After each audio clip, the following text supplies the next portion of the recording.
Assalamualaikum Bang Lepat. Sempoi bang, sempoi. Video ni main trumpet ni memang sempoi. Apa yang budak tu kata? Kalau dah memang menyatu, macam mana nak menyatu lagi maksud dia kan? Kalau ada dua, so maksudnya dah berbeza dah maksud dia. Tapi ini adalah lagu kan. Oh memang sempoi lah lagu tu kan. Memanglah yang dicakap ni betul, tapi semua perlukan proses. Dia tak boleh seketul macam tu terus dah menyatu dah. Dia kena proses. Dia kena ikut proses. Segala-galanya ada proses. Betul bang? Tak apalah, anyway jalan terus, senyum saja. Good morning bang. Assalamualaikum Farhan. Betul. Lagu tu kisah syariat hidup saja. Itu cerita dunia lakonan.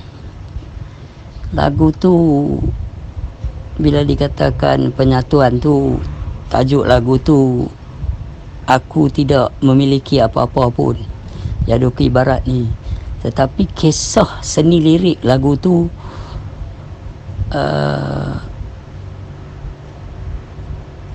kisah lirik dia kisah tiga beradik, adik, abang, tiga beradik lelaki semua. Mak mereka bela mereka dari kecil. Lepas tu selalu masa mereka kecil, mak mereka nyanyi satu lagu. Lagu tu mak mereka yang cipta. So tiga-tiga adik beradik selalu menyanyi lagu tu kecil-kecil kan. Bila mereka main, mereka nyanyi lagu tu selalu mak mereka cipta. Lepas tu jadi satu kes tu, orang jahat mai pisahkan mereka, bunuh bapak mereka kot, pisahkan mereka. So satu bekerja dengan orang jahat, satu jadi pemuzik, satu lagi tak ingat dah. So yang abang dia yang sulung tu dah ada masalah jugalah, orang jahat nak bunuh dia. So malam tu ada pertemuan dengan orang jahat dekat satu klub. Adik dia menyanyi lagu tu. Semua ada dalam tu kebetulan. Cuma abang dia menjadi hibah lah bila dia sedang, alamak, adik dia atas stage, adik dia ada seorang lagi kat bawah tu, tapi dia tak boleh nak pi, dia tak boleh nak sambung menyanyi. So dia tengok dari jauh lah. Very sad story on that part. Very sad lah, menyentuh perasaan lah. Dia tak boleh. Mak dia pun sedang, mak dia pun dapat jumpa adik yang nombor 2. Abang sulung dia perhati kot jauh lah. Itu je lah seni lagu dia, penyatuan malam tu balik. Memang kecil-kecil dulu masa aku duduk jual kuih, aku tengok lah mak tu 2, 3, 4 kali juga tengok. Bila main di TV, pergi di kedai makan, tengok ramai-ramai kakak aku. Nangis habis lah tang situ, sedih. Kak aku tolong baca seni kata dia bahasa Melayu kan. Aku duduk sebelah kak aku yang sulung tu. Dia baca lah. Dari luar tingkap kedai tu kami berdiri tengok. Dia lah cerita. Tapi memang sempoi lah, gamak tu sempoi. Very spiritual lah.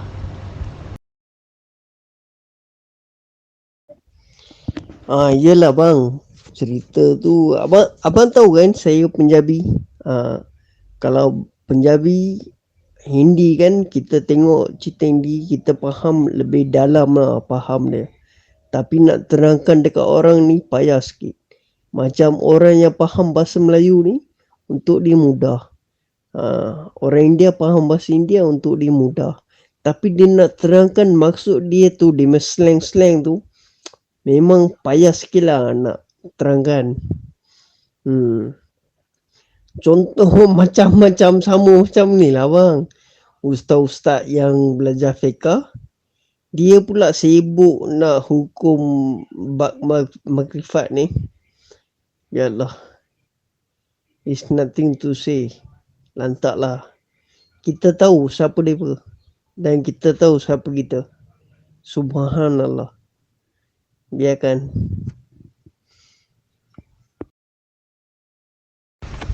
Masya Allah, aku seronok lah Firhan bila hang dah ada dekat satu perhentian pahaman yang macam ni. bila kamu dapat membezakan kaedah-kaedah ilmu itu, dan kamu tidak akan bercampur aduk. That's beautiful. That's beautiful, the state of mind. Anda sampai situ, memang cantik lah. Mudahlah perjalanan hang. Baik, selamat Firhan. Sebab kesudahan dia, soalan-soalan fiqh harus dipersoalkan kepada ahli fiqh dan guru fiqh yang memberi jawapannya. Soalan-soalan tasawuf, pakar-pakar tasawuf akan mempertimbangkan soalan-soalan makrifah. Sebenarnya dia tidak ada soalan lagi dah pada yang telah makrifah, kerana dia tidak lagi berhuruf dan tidak bersuara. Di sini ramai yang tak memahami. Just celebrate life, enjoy your time, chill, kill the time, enjoy your life, maximum stand. Jalan terus Firhan. Selamatlah, selamat. Yadu kibarat tu, I'm on nothing. Tetapi bila kisah tu menceritakan pasal pertemuan kembali babak-babak perasaan tu, sempoi lah. Apa pun yang terpisah bila bertemu balik, best lah. Sekian lama terpisah. Yang faham tu faham lah. Jalan terus Firhan, jalan terus. Selamatlah, selamat. Macam contoh dia kita ambil Islam sebenarnya Islam is the way of life. Tapi ulama akhir zaman ni dia ubah menjadi Islam is the system of life. Dia buat satu sistem sampai dia buat semua orang punya otak celaru lah. Dia tokok tambah ni semua. Jadilah penyakit hati. What to say? Kan? Dia rasa dia pun benar. Kan? Kesilapan Islam ni merasakan diri dia benar. So, nothing to say. You jalan punya jalan, saya jalan saya punya jalan. That's all. Kan abang? Macam saya pun dengan saya punya ustaz kelas tu, aku tanya dekat dia. Kan? Sebab dia adalah satu ustaz dan saya adalah pelajar. Kan saya mualaf. Okey. Dia bila saya tanya dekat dia soalan, dia mesti kena jawab. Kalau dia tahu. Kalau dia tak tahu, dia boleh cakap, okey, tak apa Firhan, nanti ustaz pergi tanya atau kaji benda ni, nanti ustaz bagi tahu jawapan. Kan? Itu baru betul. Ini tak, dia terus hukum bang. Dia terus hukum. Dia kata, Firhan, kamu jangan macam ni, nanti kamu sesat lah, apa dia kata kan. So, aku fed up betul lah menyampah ni. Baru-baru saja. Tutup pintu. Okay. Thank you. Ni baru-baru ni aku ada WhatsApp dengan dia. Aku hantar dia, tanya dengan dia, apa maksud hari pembalasan Maliki Yaumiddin. Aku tanya dengan dia. Tapi dia jawab dengan aku, hari pembalasan tu dia macam surga, neraka, dosa, pahala, macam ni. Lepas tu saya hantar dia balik. Ini adalah untuk orang yang masih dalam hijab. Dia hantar dekat aku balik. Dia kata, apa maksud kamu hijab? Aku cakap dengan dia, Ustaz, dengan sebenar kata lah, aku tak berguru dengan manusia. Aku diam. Lepas tu dia cakap lah. Dia kata, oh kalau macam ni Firhan berguru dengan iblis lah ataupun malaikat. Dia kata. Aku pun diam. Macam-macam dia keluar, macam-macam hukum lah, apa semua. Dia kata, Firhan sudah-sudahlah Ustaz, tak nak berdebat. Saya cakap dengan dia, bukan saya berdebat. Saya tak nak berdebat. Saya tanya dengan Ustaz, Ustaz pergi belajar kan, Ustaz belajar agama. Kenapa Ustaz mengajar budak-budak ilmu yang Ustaz sendiri tidak ada keyakinan? Kan, Ustaz tidak ada yakin. Ustaz, dia dah keluar aku dari grup bang. Dia buang daripada grup kelas tu, dia buang aku. Kan, aku cakap dengan dia, it's okay. Ustaz nak buang-buang. Sebab itu adalah kehendak Allah. Allah berkehendak macam tu. It's okay. Aku duduk dekat tang sana pun I get nothing. Tahu? Tak ada benda yang pasti. Tak ada benda yang pasti. Hanya saya tahu kisah-kisah macam ni. Lahir bila, tarik tu, time ni. Semua saya tahulah macam tu. Lain tak tahu. So, aku cakap dengan dia, anyway, okay lah Ustaz. Tak apalah. Keluarkanlah aku. Lepas tu dia dah buang aku dari grup. Lebihlah dia. Lantak kita jalan terus. Senyum dan senyum saja. Sebab kalau kita nak hukum dia pun kita siapa? Kita tak boleh hukum dia. Biarkan. Dia merasakan benar, biarkan. Aku sendiri, aku tak pernah rasa benar. Aku rasa diri aku ni tidak tahu apa-apa. Tidak memiliki apa-apa. Tidak tahu, tidak memiliki, kosong. Semua adalah kehendak Allah, izin Allah. La haula wala quwata illa billah hil aliyil azim. Aku macam ni lah, jalan terus abang. Nanti tu saya. Hani balik kerja awal. Itu aku dapat WhatsApp. Oh, dengan abang lama tak WhatsApp. Kan? Abang bila mau turun Rawang? Marilah Rawang. Islam is mean peace. When you take Islam as the way of life, that mean peace lah. Hidup awak tu peace saja. That's just relate to what I just said to you. Enjoy, kill the time, celebrate life. That's what mean. Very much part of peace. So kedamaian, ketenangan, that's what Islam is. Ambil itu sebagai jalan hidup awak. Tetapi bila ustaz-ustaz tu menghantam way of life apa macam tu, Islam apa macam tu, sedangkan Tuhan dah bagi tahu dah, tak ada masalah baginya orang yang sesat. Mereka ni pula yang jadi dalam kelibut. Dia go for numbers. Mereka nak ada bilangan yang ramai. Mereka nak ada ramai. Padahal Tuhan kata mereka yang mengikuti yang ramai di atas muka bumi ini yang mudah disesatkan. So kita pula mengaji mengenal Allah, mengenal diri. So we want ourselves at peace. Dia pun tak tahu nak buat macam mana. Jalan terus lah Firhan. Jalan terus. Selamatlah Firhan. Cahaya atas cahaya. Apa lagi? Senyum. Jalan terus. Assalamualaikum Brother Lepat Zaki. Pasal cerita Yado Kibarat ni, kalau saya tak mau tengok pun. Sebabnya baru brother bagi sinopsis pun saya dah tak boleh tahan lah. Saya ingat lagi masa saya budak-budak, belum sekolah lagi masa tu, ikut sepupu saya di rumah dia. Malam tu pergi rumah jiran dia lah, tengok cerita Hindustan, cerita sedih. Tajuk tak ingat lah cerita apa. Tapi ramai-ramai duk tengok tu, saya seorang yang menangis. Lepas tu kena bahan. Start tu saya pun tak berapa nak minat lah tengok cerita sedih ni. Kecuali nak tengok seorang-seorang je lah. Kalau ramai saya segan lah. Satu lagi saya ada nak request dengan brother ni. Terpulang lah nak saya seorang ke, nak pergi apa ke, nak share ke pasal ni. Pasal sembahyang sembahyang jamak. Sembahyang jamak dia ada Zuhur dengan Asar, Maghrib dengan Isyak kan.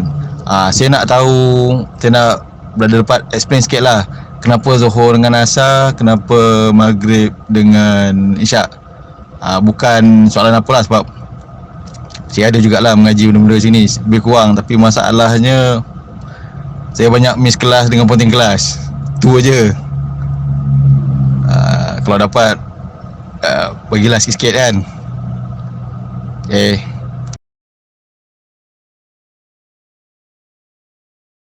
Waalaikumsalam warahmatullahi taala wabarakatuh. Sahabat Zaki,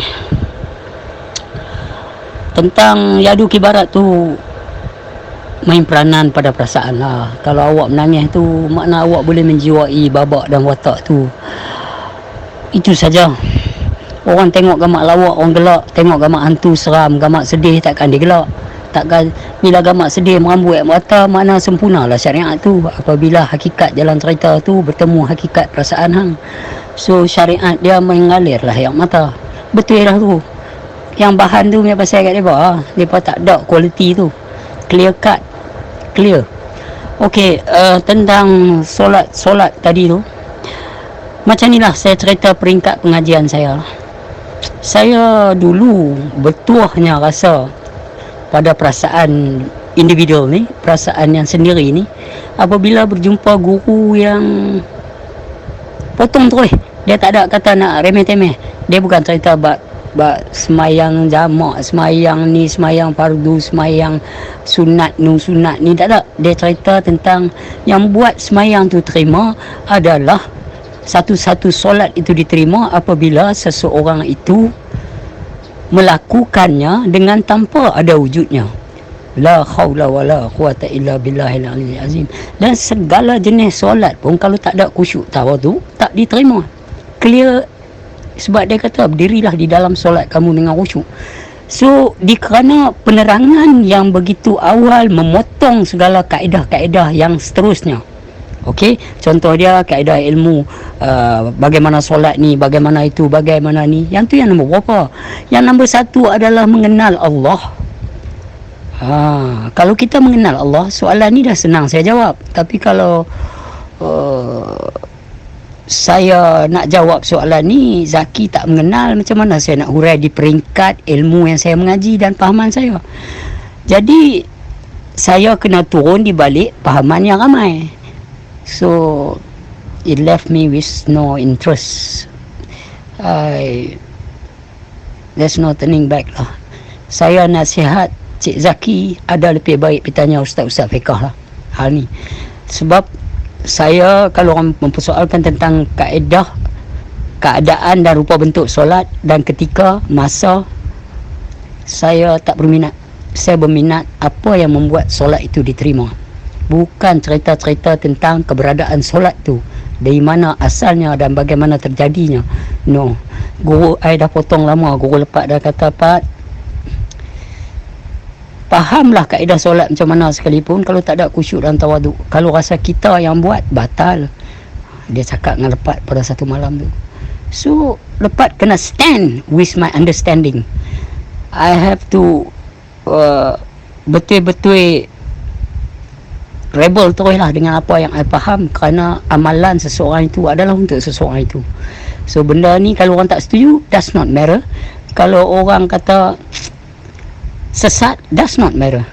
Sebab benda ni adalah tuntutan Al-Quran itu sendiri. Solat wajib khusyuk dan tawaduk. Dan solat juga, apapun juga kerja-kerja amal ibadat kamu adalah untuk kamu sendiri, bukan untuk orang lain.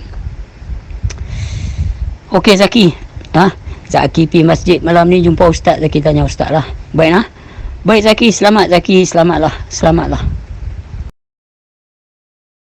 Brother, pasal solat tadi tu, Ustaz Bekah memang tak boleh jawabnya, saya tahu. Yang duk cerita kat saya tu pun yang jenis lain macam brother lah. Tu pasal saya tanya benda ni kat brother. Tapi no comment lah, betul lah brother cakap. Kalau first punya instruction tu kata begitu kan, nak khusyuk, nak kenal dulu, betul lah. Guru saya dulu pun masa dia mengajar, dia tak ajar solat dulu pun. Dah hujung-hujung baru dah ajar solat. Itu pun siapa nak buat, siapa tak nak buat, terpulang. Dia tak ada, dia menggalakkan, tapi siapa tak nak buat, dia tak ada komen apalah. Satu lagi, saya pernah dengar dia bercerita, dia dengan seorang kawan dia lah. Sama-sama mengaji, sama tarikat macam tu, lebih kurang sama-sama sufi. Sampai satu masa semayang, kawan dia ajak. Dia tak ajak directly lah, dia just cakap, saya nak pergi solat ni. So yang guru saya ni, dia cakap angguk gitu je lah. Lepas tu dia mengomen, dia cerita lagi, oh dia semayang lagi. Kita faham lah dia macam mana. Takat tu je lah. Maksudnya kat sini, semayang tu atas masing-masing lah kan. Siapa yang tahu, tahulah. Siapa yang tak tahu, cara dia tak tahulah. Apa yang berada lepas ni saya faham lah kenapa kan. Saya sempat jugalah dengar masuk kelas yang pasal bukan pasal semayang, pasal apa, sifat istighna, apa istiqaq semua tu. Tapi saya tak dapat nak faham habis lah, sebab macam saya cakap mula-mula tadi, saya banyak miss kelas pasal mengaji ni.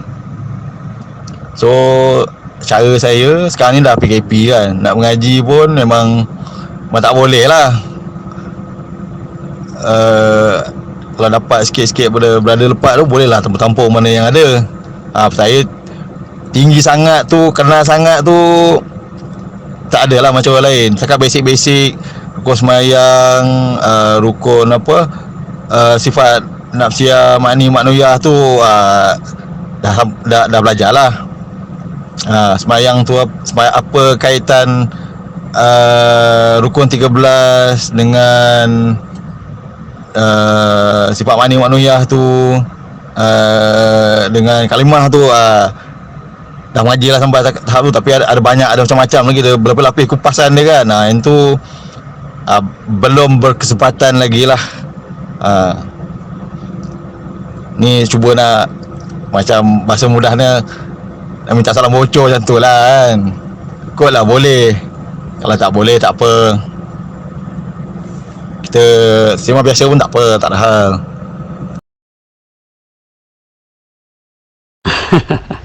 Allah Akbar. Zaki. I must say you do really have a sweet soul.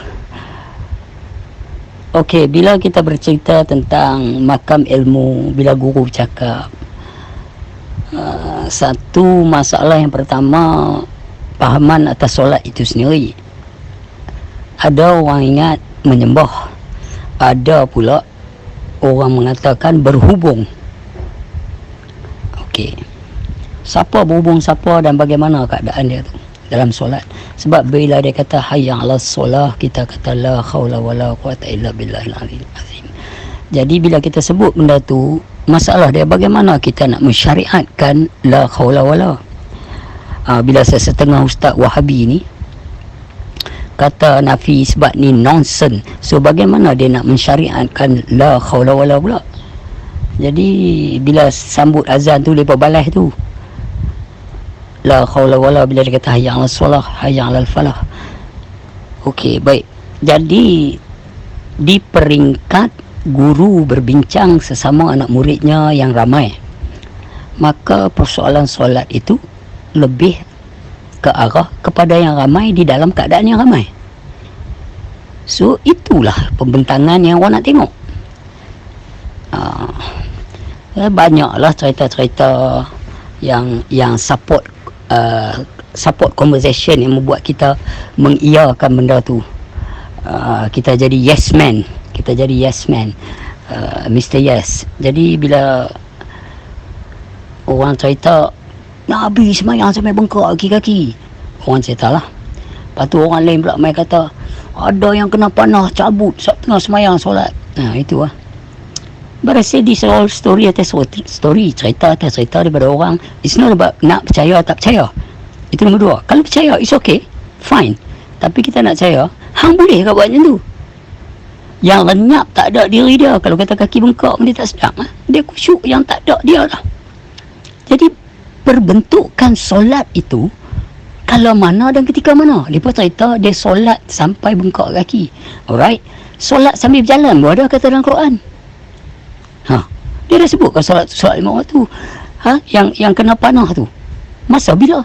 Kalau dia kata sambil berkenderaan, sambil berjalan kaki, atas kuda ada, atas unta ada. Kalau kena panah waktu perang ke apa. Jadi kita nak tahu solat. Bila kamu di dalam keadaan bahaya, maka solatlah sambil berjalan, sambil kenderaan. Orang fiqh ni kata apa? Bahaya masa perang. So make sense bila anak panah kena kaki. Bila anak panah kena dia. Jadi yang solat sambil berjalan, sambil berkenderaan ni, yang dia berkata mungkin dalam keadaan perang. So solat tu, bagaimana dia punya semayang? Bagaimana dia punya semayang? Kalau kata darah, dia pun tak sedar. So diri mana yang solat? Bila dikata zatus solah.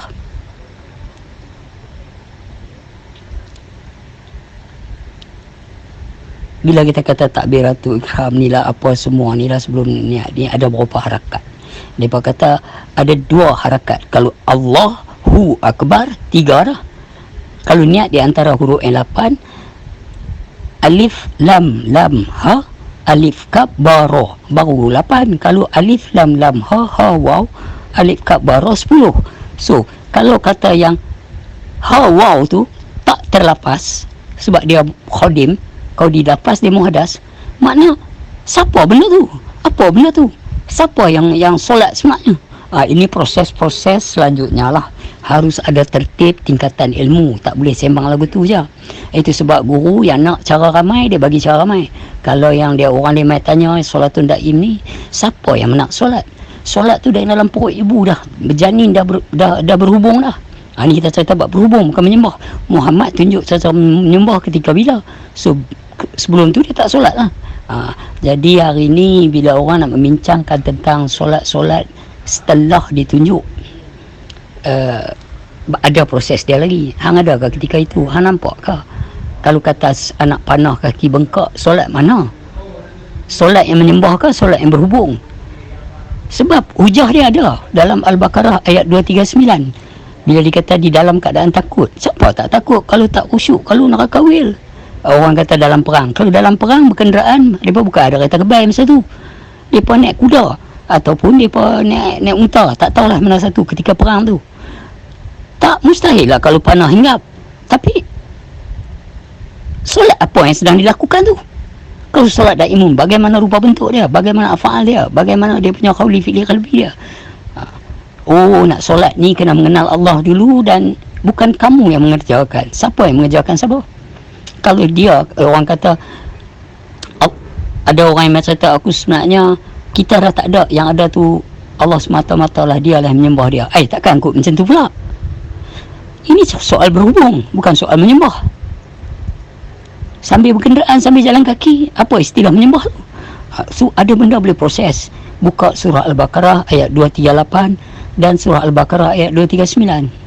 So Zaki, with all due respect, before we having our conversation more further ahead, kenalilah sebenar siapa diri kamu.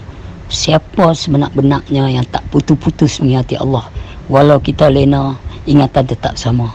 Walau malam gelap menjelma, dia tetap memberi cahaya, bersinar bagai suria. Ini kita nak tahu. Ini kita nak tahu. Supaya kita tu tak ada. Bila dia kata lau maujud, tapi proses dia ini nak kena satu, one step ahead. Pok-pok wahabi, ustaz-ustaz muda ni, mereka ada ilmu tapi mereka tak mengaji benda ni. Mereka tak admit yang mengatakan yes, we do not learning this part. We are never, tak pernah diajak benda ni. Cuma kami pergi Tanah Arab, kami diajak, kami bagi, mereka bagi syllabus untuk kami untuk menjalani periksa, dan kami lulus, dan kami dapat sejarah, dapat certificate, PhD, doktor, whatsoever can be called, and we play status visit. And then yang kami terlupa, kami tak mengaji ilmu mengenal Allah. So ilmu yang mereka bagi kami sejarah yang tak akan boleh dibentang kepada Allah. Kamu datang dengan Allah dengan ilmu, dia hujah. So macam mana sekarang ni? Awak datang dengan diri. Sebab diri semak diri itu siapa? Sifat-sifat siapa? Ku tiupkan separuh nyawa aku ke dalam Adam tu, bagaimana storyline dia? Siapa yang bersolat sebenarnya? Siapa yang hidup? Siapa yang menggerakkan? Siapa yang berkata-kata? Siapa yang melihat? Itulah. La ilmu, la hayat, la kudrat, la iradat, la samak, la basar, la kalam, la mawjuti fil hakikati illallah. Jadi benda ni la mawjuti mereka tak faham dalam maujud ni. Nak buat macam mana? Jadi lepas nak proses lebih jauh lagi, lepas kena tengok Zaki duduk kat mana. Lepas tak boleh main lagu tu saja, sebab ilmu ni adalah ilmu agama Allah. Dan kalau lepas nak semang orang yang duduk depan lepas bukan kira apa yang ada kat lepas, seronok cakap ya, macam guru-guru lain kadang pecah minda mungkin 4 pagi sampai orang mengantuk-ngantuk, tersengguk-sengguk dah, baru nak talqin, baru nak bagi. Dia tu nak tangkap pun tak boleh lah, otak dia letih lah. Lepas tak mau macam tu. Lepas nak tengok peringkat faham dulu apa yang Allah Ta'ala berserta itu, menunjukkan kepahaman dia duduk kat mana, dia bawa keluar sekat tu lepas sembang. Lebih pada tu lepas tak boleh langgar. Kalau Allah Akbar, Zaki cakap Ustaz Fiqah tak boleh jawabnya. Masya Allah. If you say, what can I say? What is left there for me to say? Tapi tak apalah, sebab ilmu fiqah tu pun ilmu. Selamat Zaki, selamatlah. Baik Zaki. Assalamualaikum Abang Lepat yang saya hormati. Maafkan saya sebab mengganggu Abang Lepat. Saya cuma nak bertanya, jika seseorang ahli makrifah meminum alkohol ataupun kita sebut gila arak, apa yang berlaku dan apa pandangan Abang Lepat? Kalau dia minum banyak, terlalu banyak, besar kemungkinan dia akan mabuk, mungkin muntah, mungkin pening. Esok pagi dia bangun tidur, dia sober. Macam tu lah pandangan saya. Kalau dia minum sikit tak tahulah macam mana pula kan. Ada aja yang orang minum sikit tak mabuk. Itu lah. Tapi dalam Quran pun ada sebut juga, wahai orang-orang beriman, janganlah kamu menghampiri solat di dalam keadaan mabuk. Jadi tak tahulah. Tapi itulah soalan dia tadi, kawan awak yang awak tengoklah dia minum banyak mana. Kalau dia minum banyak botol, telefon bini dia ke, telefon kawan dia, aku takut lintas jalan sekali lori dia bagi dia melelong. Ada kes juga dulu, kawan saya India kat Batu Peringgi, lama dah. Dia tu orang daripada Seremban kot. Dia minat lukisan juga, tapi satu malam tu dia mabuk teruk. Dia nak balik pergi ke hostel dia tu, jalan melelong, kan kereta banyak pun, tapi kena juga. Dia lintas depan kereta tu dah dekat dah. Macam tu lah, kalau dia minum banyak dia mabuk, kalau dia minum sikit tak tahu pula. Macam tu lah. Baik-baik, selamat. Terima kasih abang atas pandangan yang sangat, orang kata, berguna je. Tak cerita pula saya dengan India ke apa semua tu. Betul yang abang Lepat cakap lah. Terima kasih abang Lepat atas pandangan tersebut. Allah Akbar. Terima kasih atas penelitian yang sangat spontan, without any judgmental or judge-minded. Sebenarnya macam ni sahabat yang dikasihi. Bila awak menyebut satu perkataan bagaimana tentang orang-orang makrifah, ini ada beberapa babak yang perlu didahului dengan kepahaman yang sepatut dipaham, iaitu man arafa nafsahu faqad arafa rabbahu wa man arafa rabbahu fasada jasad. Jadi barang siapa yang mengenal dirinya, mengenal Tuhannya, tak kala mengenal Tuhannya, binasalah dirinya. Kebanyakan puak-puak ni akan terhukum kerana mereka tidak langsung mempeduli babak rahsia-rahsia yang sepatut dirahsiakan. Masuk lepas kalau kita persoalkan dari sudut makrifah, tak ada apa yang nak disoalkan, tak ada apa yang nak diproses dan diprotes, sebab dia bersalahan, dia dengan dunia dia dia ada babak-babak yang membawa kaedah dia menjadi tak perlu dipersoal apa lagi. Bila ahli makrifah bertemu ahli makrifah. Tetapi batalnya, itu kata dia tak ada salah, tapi ada susahnya bila dia mengaku dia seorang ahli makrifah itu kepada orang yang tak mengaji. Dan kepada orang yang mengaji pula, apa yang dia nak mengaku? Siapa dia, siapa depa? Jadi payah. Tapi lengkaplah perkataan, tidak berhuruf, tidak bersuara. Dan bagi saya, lepas yang telah yakin bahawa saya telah makrifah pada Tuhan saya dari sudut syariat persembangan, saya memang tak berhak, tak berkuasa nak hukum siapa pun. Dari sudut hukum, kalau nak hukum juga, kalau nak memuaskan hati dengan satu sudut hukum, persoalan itu harus dihalalkan kepada ahli hukum, iaitu ahli fikih. Jadi bila jumpa ahli fiqh ni, persoalan banyak, mereka akan mengeluarkan hukum, dosa, pahala, macam-macam. Sebab itu teritori kandang-kandang ilmu yang mereka bawa. Jadi di sini lepas mohon maaf disebabkan tanya tadi apa akan berlaku. Itulah yang akan berlaku. Seterusnya, kalau tanya Ustaz fiqh melalui orang keilmuan fiqh, maka awak dapat jawapan lagu lain. Kalau jawapan yang lepas seharusnya bagi atas keberadaan satu ahli makrifah yang lain, lepas harus bagi dengan tanpa ada hukum ke atas dia. Lepas tak berhak nak menghukum dia. Bermakna di sinilah yang mengatakan kamu bersama agama kamu, aku bersama agamaku. Agama itu nasihat. Aku tahulah apa nasihat yang terbaik untuk aku. Hang perlu tahu apa nasihat terbaik untuk hang. Bagaimana kita makrifat sekalipun adalah untuk kita, bukan untuk yang ramai. Ni ramai orang tak faham ni. Jadi kaedah mengenal Allah, kita tak boleh usung bersama, carry bersama, tanggung bersama konsep dan idea law and system. Tak masuk. Apatah lagi cerita-cerita sejarah seperti ustaz-ustaz, para setengah ustaz Wahabi tu. So bila datang sini, atas pahaman ni, for me, my very individual opinion, you are free to be free, and I don't care if you pleasure yourself or you fuck yourself. It's up to you,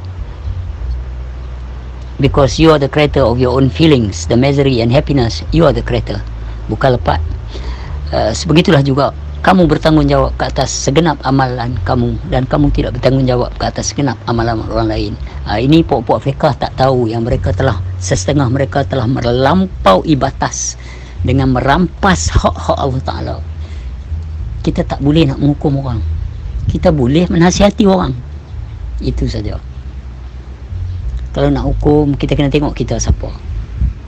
Jesus Christ, Nabi Allah Isa alaihi salam berkata, the one who free from segala dosa zahir dan batin, dia berhak melempar batu kepada pelacur tu. Yang buang batu yang paling awal adalah orang tua semua. Mereka tahu masa muda mereka macam mana. So hari ni kalau hang jadi mufti sekalipun, hang jadi ketua agama di jabatan agama di mana sekalipun, hang kena fikir macam Tuan Hakim Mahkamah Syar'i, Ketua Hakim Mahkamah Syar'i sekarang. Anakku hilang under dia. So dia kena fikir, nak hukum orang dia kena fikir banyak kali. So di sinilah kita kena waspada kita punya thought and emotion. Itu sebab Maulana Jalaluddin Rumi meninggal pesan, dia kata, protect yourself from your own thought, and emotion. Protect yourself from your own thought and emotions. Jadi kita kena jaga benda ni. Kita mengaji untuk kita, bukan untuk orang lain. Baik, selamatlah, selamat sahabat, selamatlah. Alhamdulillah. Alhamdulillah. Terima kasih bang. Saya cuba untuk memahami dan sekarang pun masih lagi untuk memahami, walaupun bagi saya ketiadaan saya tu perlu. Jadi satu lagi, sependapat lagi bang, apakah perlu saya ni berjumpa guru, sebab saya ni belum lagi berguru tapi pernah belajar ilmu mengenal diri ni.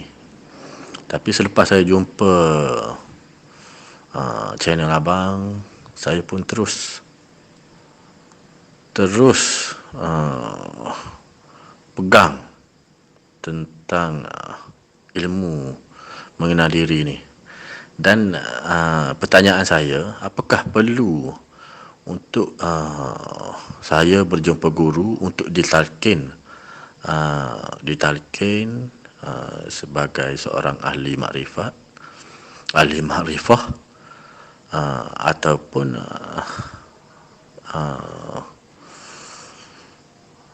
tak payah jumpa terus, ataupun macam mana bang? Sebab sekarang saya rasa dengan mendengar, saya banyak convert video-video abang daripada YouTube channel ke MP3 dan memang saya bukan, tak pernah saya melewati hari-hari sampai ke hari ini tanpa mendengar MP3 yang sudah saya convert daripada channel abang. Dan fahaman saya tentang penghayatan abang terhadap Allah yang Maha Satu, daripada satu pada yang ramai, ramai pada yang satu, satu pada yang satu, dan satu tu saya sampai melihat yang ketiadaan tu, ketiadaan diri tu saya faham. Cumanya adakah saya perlu ditalkin ataupun macam mana bagi pandangan Arif dari pihak abang lepat lah.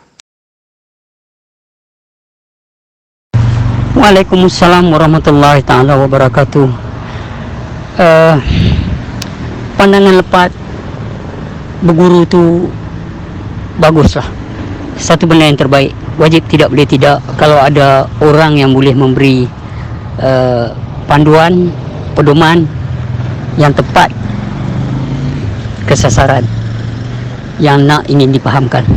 Okey, bagi lepat, yang sebaik-baik guru, kalau awak boleh jumpa, yang sebaik-baik guru adalah guru itu akan memperkenalkan awak pula dengan guru yang lebih hebat. Contoh dia, guru tu saat ni dia nak kena tidur dengan bini dia pula, saat ni dia nak pergi toilet, tandas apa semua tu. Tapi guru yang sebenar, guru tu ada beserta kamu di mana saja kamu berada dan di dalam apa jua suasana dan keadaan, supaya kamu bertemu guru yang akan introducekan kepada kamu siapa guru yang sebenar guru. Sebab kadang-kadang orang tak sedar, dia rasa dia buat benda yang betul, tetapi di dalam benda yang betul itu dia try cakap sesuatu benda yang seolah-olah dia masih lagi tak betul. Menunaikan solat 5 waktu itu betul, cantik, tetapi dalam tu dia minta lagi yang lagi betul. Tunjukkanlah aku jalan yang lurus. Baik, so sekarang ni persoalannya, jalan yang lurus ni macam mana? Jalan yang membawa hanya keberadaan Allah semata-mata. Di mana saja kamu menghadap, di situ wajah Allah.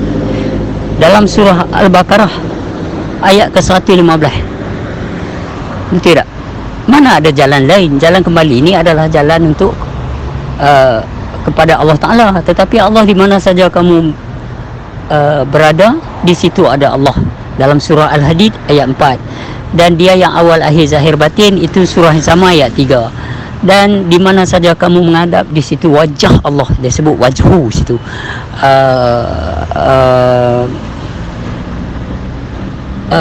Dan satu lagi dalam Az-Zariyat dia ada sebut surah ayat 21 dan 21, sesungguhnya kebesaran Allah Ta'ala itu ada pada diri kamu dan menyeliputi segenap alam semesta.